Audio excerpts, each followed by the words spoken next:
Será que Jesus pensava em você? Evangelho de João. Comentário de Mari Persona. Quando você entra em um aposento e descobre que tem alguém falando mal de você, o sentimento é de tristeza e indignação. Mas e se a pessoa estiver falando bem de você? E se estiver fazendo mais que isso, estiver intercedendo por você, querendo para você tudo de bom? É o que encontramos aqui. Entramos na intimidade de uma conversa que Jesus está tendo com o Pai. E o assunto da conversa são os que viriam a crer nele no futuro. Há 2000 anos, Jesus já intercedia por mim diante do Pai. Veja o que ele diz. Rogo também por aqueles que crerão em mim por meio da mensagem deles, dos apóstolos, para que sejam um, Pai, como tu estás em mim e eu em ti. Que eles também sejam em nós, para que o mundo creia que tu me enviaste. Dei-lhes a glória que me deste, para que eles sejam um, assim como nós somos um. Eu neles e tu em mim. Que eles sejam levados à plena unidade, para que o mundo saiba que tu me enviaste, e os amaste como igualmente me tens amado. A mesma unidade que existe entre o Pai e o Filho é a que deve existir entre os que foram salvos por Ele. Todos têm um mesmo e único Salvador. Além deste aspecto da unidade, assim como Cristo manifestava Deus no mundo, o cristão deve ser a expressão de Cristo em seu caráter e em seu andar. No livro de Atos, capítulo 4, quando os apóstolos foram interrogados pelas autoridades e pelo sumo sacerdote, estes ficaram admirados e reconheceram que eles haviam estado com Jesus. O testemunho dos discípulos era coerente com o de Jesus. Havia ali uma unidade de caráter e de propósitos que o mundo podia perceber. Mas Jesus vai mais além em sua oração. Pai, quero que os que me deste estejam comigo onde eu estou e vejam a minha glória, a glória que me deste porque me amaste antes da criação do mundo. Lembre-se de que aqui ele fala como já tendo cumprido a obra da redenção, morrendo, ressuscitando e assentando-se à destra da majestade nas alturas. E é nesse lugar de indescritível glória que Jesus quer que estejamos para contemplarmos a sua glória. Ele aponta para o futuro eterno e, ao mesmo tempo, para o passado eterno. Estejam comigo onde estou. E aqui ele está falando da imutabilidade de sua glória eterna. Porque me amaste antes da criação do mundo. Ou seja, na eternidade, antes de todas as eras. Entre uma coisa e outra está o tempo.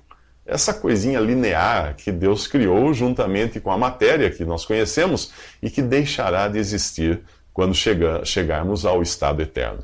Apesar de toda a ruína em que se transformou a cristandade, com milhares de denominações negando justamente o princípio da unidade, ainda é possível encontrar unidade naquilo que identifica cada cristão, o nome de Jesus. Por que será que alguns dão tão pouco valor a esse nome, ao ponto de se deixarem identificar por nomes de religiões criadas por homens? Nos próximos 3 minutos, Jesus faz o mesmo caminho que fez o rei Davi 1000 anos antes. 1000 anos antes da cena do capítulo 18 do Evangelho de João, outro homem fez o mesmo caminho que Jesus faz aqui.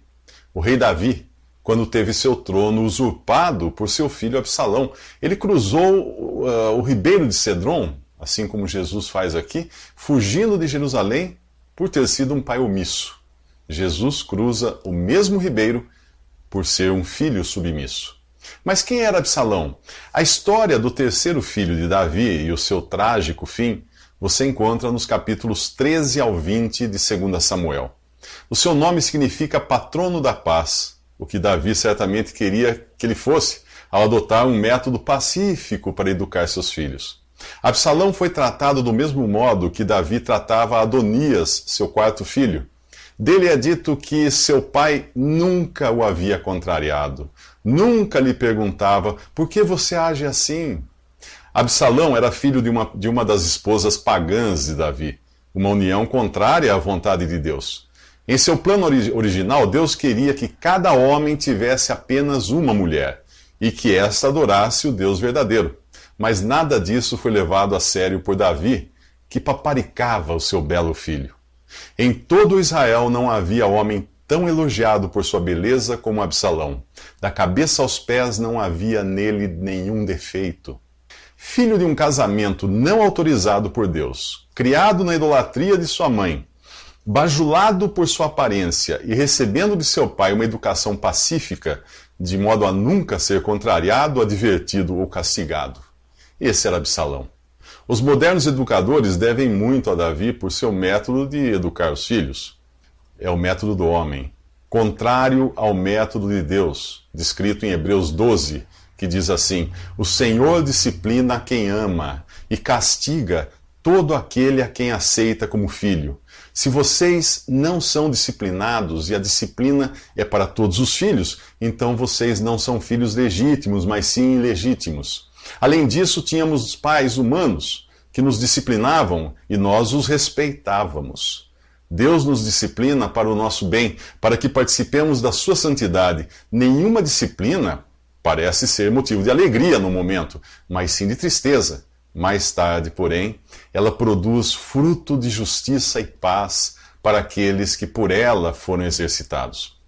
Ao contrário da ideia de que a criança nasce boa e é estragada pelo ambiente, a Bíblia ensina que nascemos pecadores.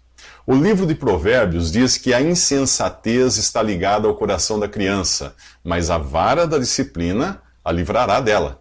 A vara da correção dá sabedoria, mas a criança entregue a si mesma envergonha a sua mãe. Discipline seu filho, e este lhe dará a paz, trará grande prazer à sua alma. Não evite disciplinar a criança. Se você castigar a criança com a vara, ela não morrerá.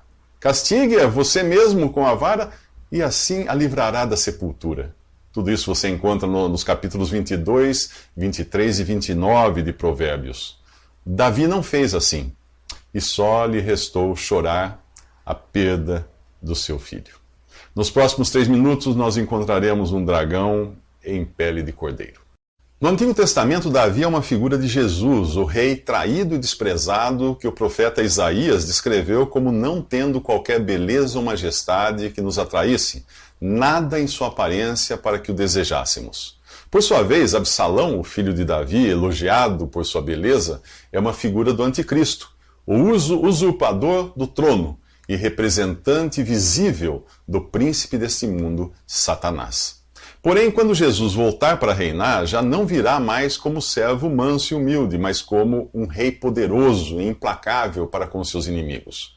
Aqueles que hoje creem nesse Jesus desprezado e exilado no céu, recebem a salvação.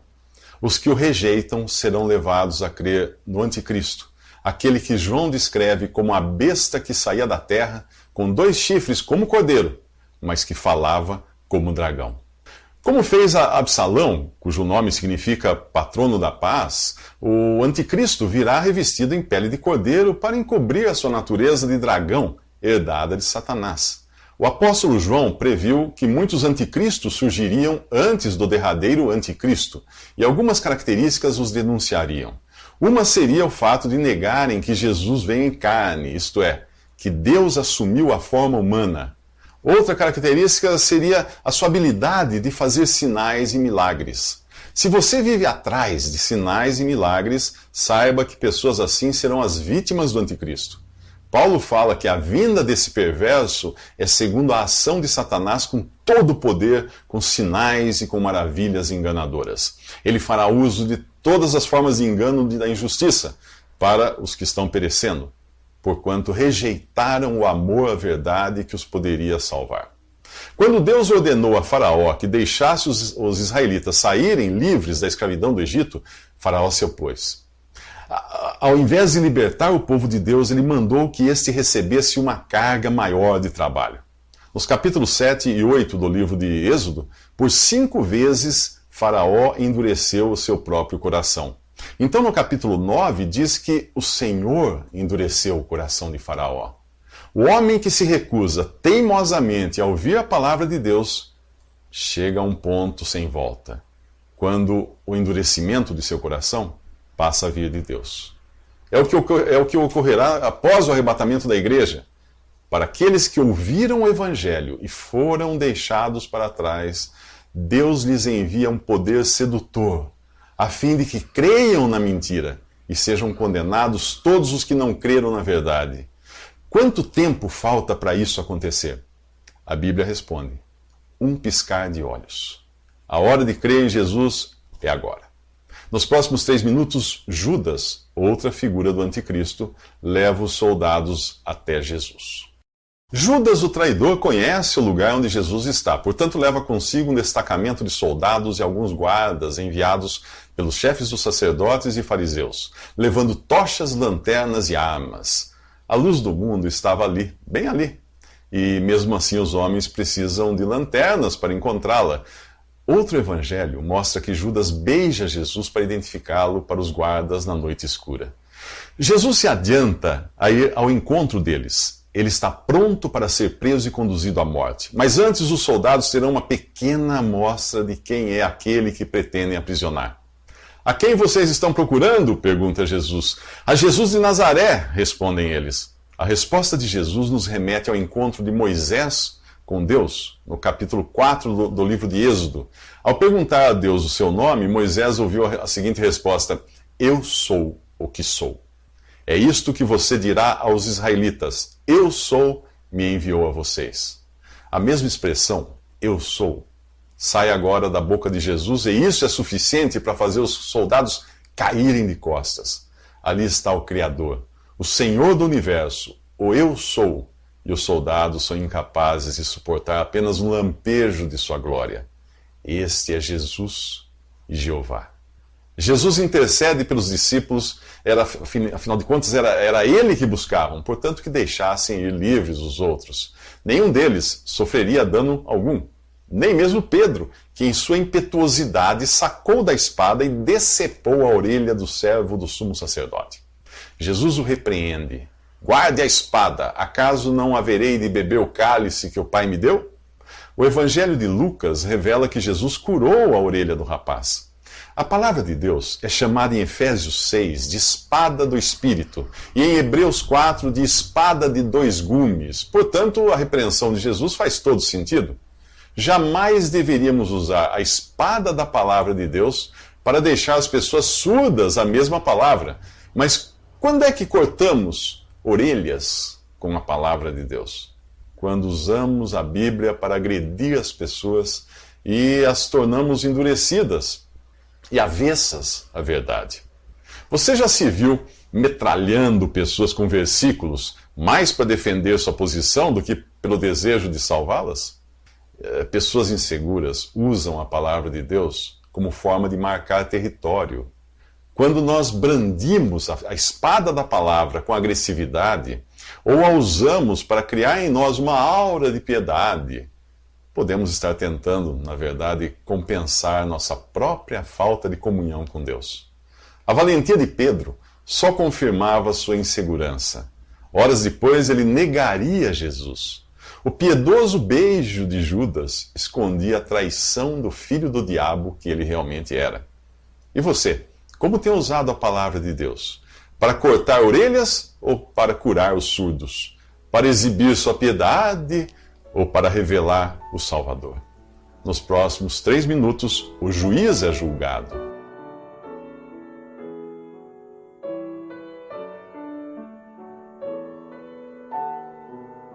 Visite Respondi.com.br. Visite também 3minutos.net.